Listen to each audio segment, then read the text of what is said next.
Hello everyone, आज की video में हम लोग दो नंबर को स्वैप करने का प्रोग्राम बनाने वाले हैं। सबसे पहले हमने एक फ़ाइल क्रिएट की है swap.cpp नाम से। अब हम लिखने वाले हैं header file #include iostream using name space std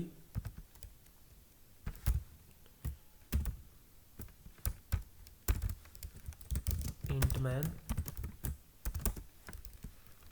अब हम दो वेरिएबल्स को इनिशियलाइज कर देंगे, int a, b।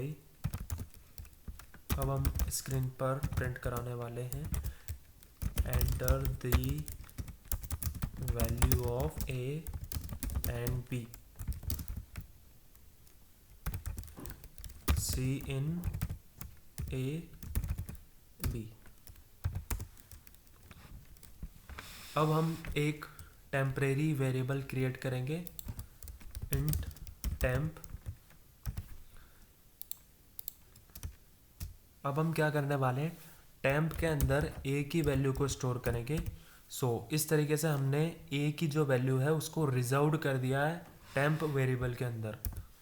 अब हम क्या करेंगे, a के अंदर b को डाल देंगे एंड b के अंदर टेम्प को डाल देंगे। यहाँ पर क्या किया है, सबसे पहले a की वैल्यू को रिजर्व किया है हमने टेम्प वेरिएबल के अंदर एंड उसके बाद a की वैल्यू रिजर्व होने के बाद a के अंदर हमने b को स्टोर कर दिया है। और b के अंदर ऑलरेडी a की जो वैल्यू थी वो रिजर्व थी, टेम्प के अंदर ऑलरेडी a की वैल्यू रिजर्व थी, उसको हमने b के अंदर इनपुट कर दिया। इस तरीके से a और b की जो वैल्यू है वो एक्सचेंज हो चुकी है।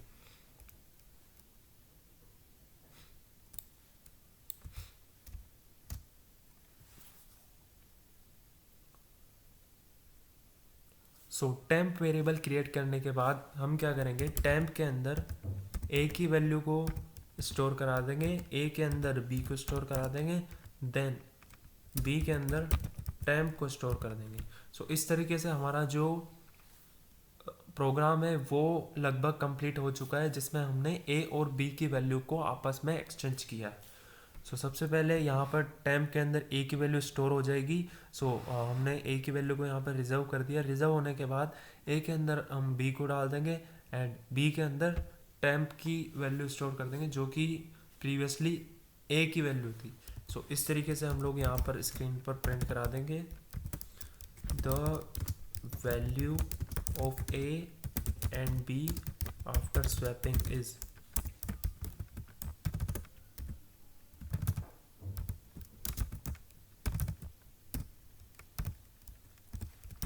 रिटर्न 0। अब हम इसको सेव करके रन करते हैं।